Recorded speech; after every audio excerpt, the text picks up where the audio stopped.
Okay, folks, here's a quick review of the Snake Predator figure that was produced by NECA as part of their Predator 2 line of products. I picked this up through the Amazon Marketplace for $13.99. This is part of the 5th series of Predator figures that NECA has currently made.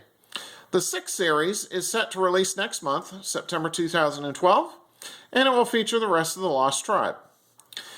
Snake Predator is one of the Predators that briefly appeared at the end of Predator 2. Other Predators from the Lost Tribe have included the Shaman Predator and the Elder Predator. Alright, when I first got the Snake Predator out of his packaging, I was very impressed. One of the first things that got my attention was the amount of detailing on his head and face. Of particular note are the mandibles, as they are exceptionally done. The facial features, including the eyes and the forehead, are all painted and sculpted perfectly. I really like this recessed look of his eyes and these snake-like colorations all over his body. All in all, it's a very menacing look. Most of the joints worked perfectly when I started trying to pose him.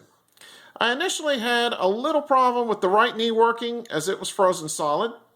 It eventually did start working after a little work getting it unfrozen, and now it moves just fine. One particular note of interest are the dreadlocks on this figure. They are shorter than previous Predators. The paint apps, they're for the most part nicely done. There are a couple of areas where the netting on the figure's body wasn't painted correctly, but those errors are fairly minor, and they're in areas where it's not easily noticed. So what I'll do here is pause, zoom in, and give you a closer look as to what the figure looks like.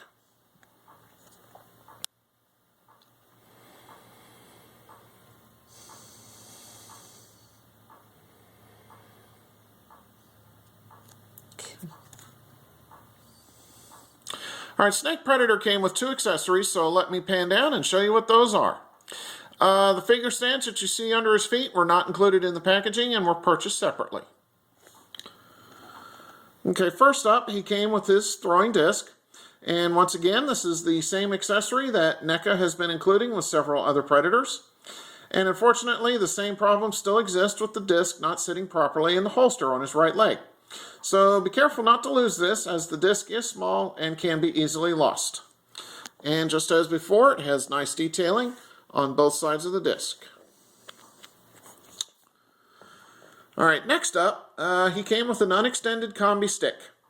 This was seen previously in the Predator 2-pack that was carried exclusively by Toys R Us earlier in the year. Alright, back to the figure itself. What I'll do now is a quick 360 of this figure and let you see what he looks like from all sides. So here he is from the front.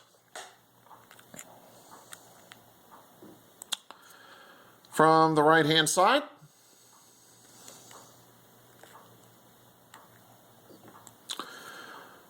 From the back.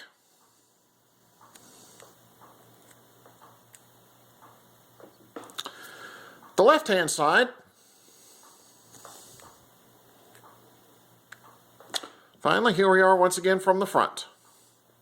So overall, I'm quite pleased with this figure. It's well sculpted and it's very nicely done. The only problem I ran into was the disc not seating properly in his holster and some minor paint application errors. But in spite of that, I have no problem giving this figure a great recommendation. If you see him, pick him up. Alright, so on that note, take care and stay tuned for my next review. Have a good one.